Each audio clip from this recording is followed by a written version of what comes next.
Good evening, my fellow gardeners. This is South Carolina Transplant, also known as Martin, coming to you live from Zone 8A, the Piedmont of South Carolina. I'm out of uniform, right? I know. I spent so much time setting up my shots, getting in uniform, getting in character.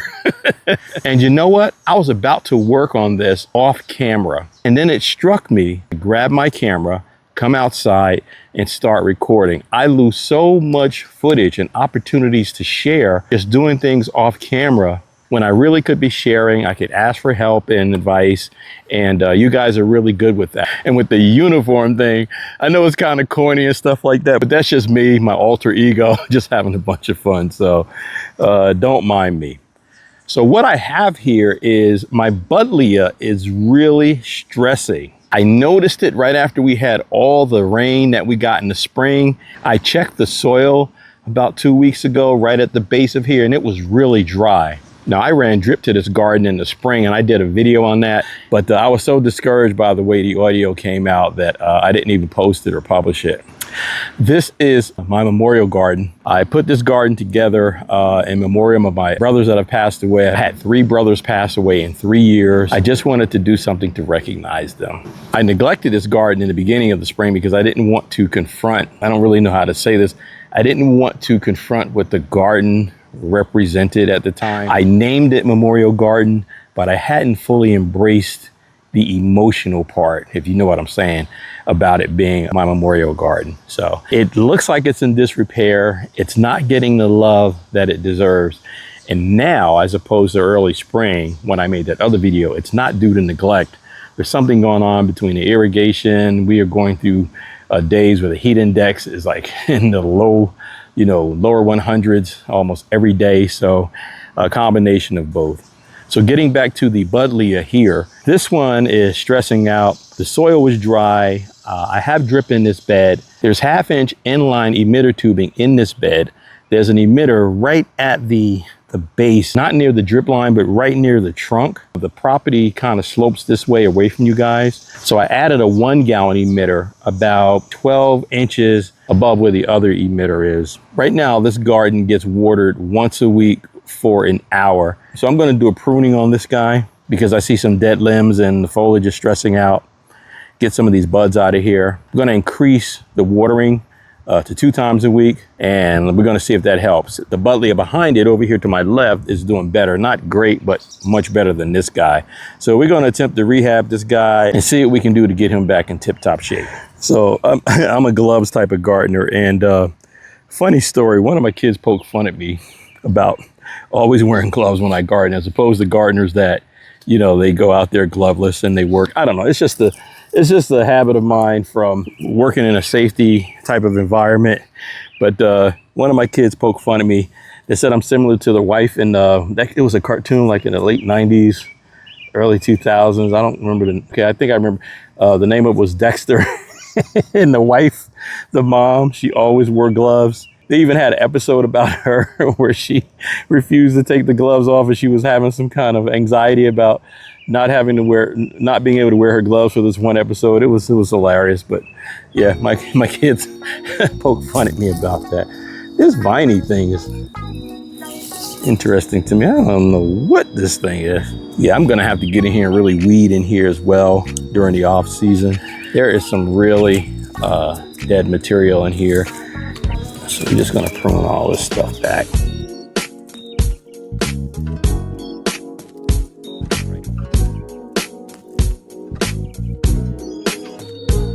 Now I'm cutting off a few that has foliage on it. That's by accident. I really only want to be cutting limbs that don't have foliage on them. To me, the foliage is indicative that, you know, there's life, and I don't want to be cutting that back.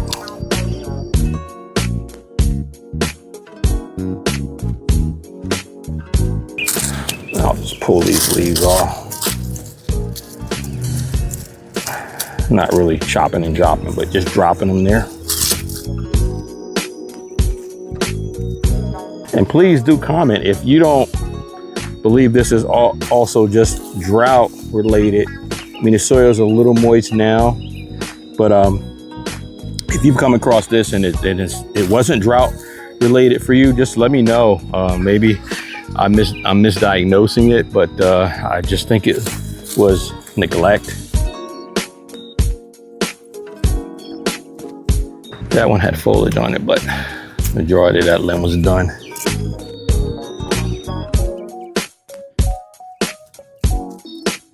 So all I'm doing is just all the limbs that are dead, I'm cutting them out of there, and then all the spent leaves, just pulling them off. Get you guys on a better shot, because I feel like I'm blocking you every time I kind of do that. Put you guys there so you can see what I'm doing. Wow, this guy not doing well. While I was readjusting the camera, I went and pulled that long viney thing out, and oh, that one looks like it's got some green in it. So I pulled that viney thing out, and there are fire ants. Oh my goodness, they are angry right now. They want vengeance. Yeah, that's dead. Just want to make sure that what I'm cutting out is legitimately done and over. No coming back.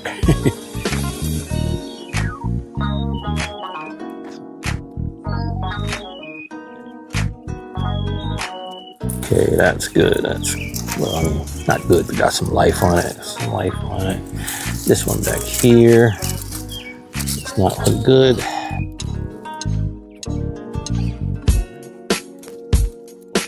That one's got some green on it. That one's no good.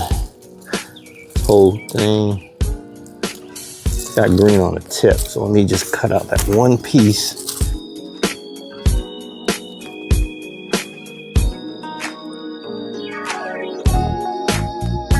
All right, I found something. I'm gonna have to do some homework on this.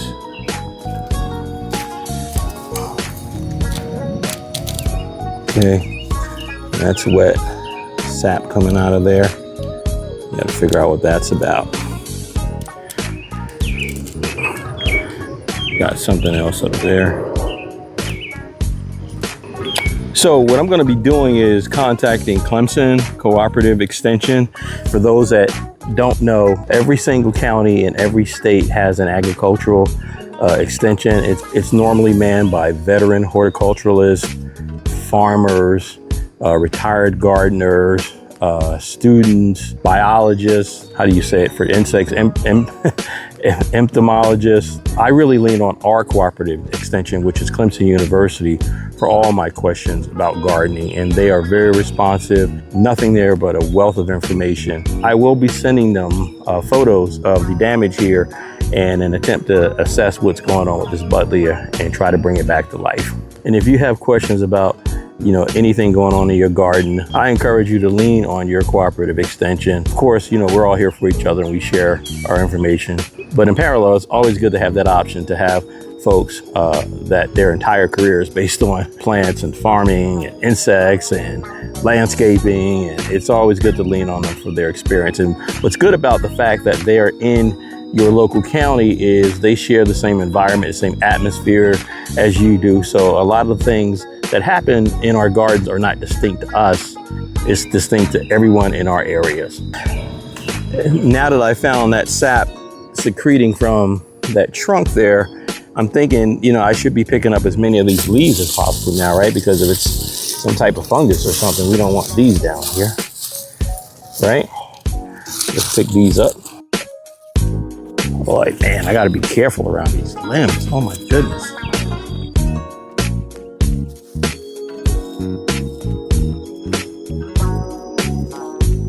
And then also, another thought is, who knows if, what came first?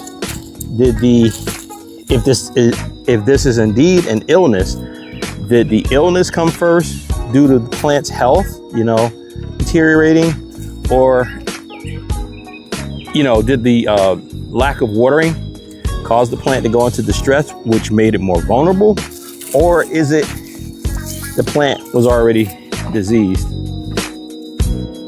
All right, get as much of this leaf matter out as possible.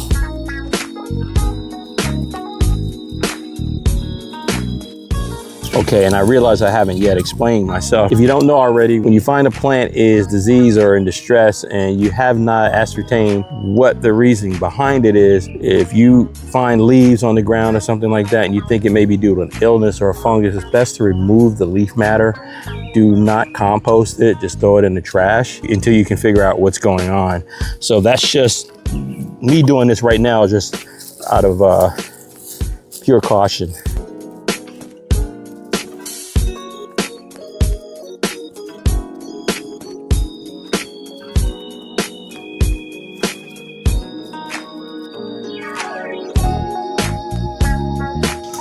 So I'll tell you what, I'm gonna stop pruning right here, and then we're just gonna take a look at the other Buddleia over there, because I hinted that it looks better than this one, but it doesn't look great. So let's see if that one is in any kind of distress comparatively. Okay, here's the Buddleia in the same garden. As you can see, it's in better shape than the one over there.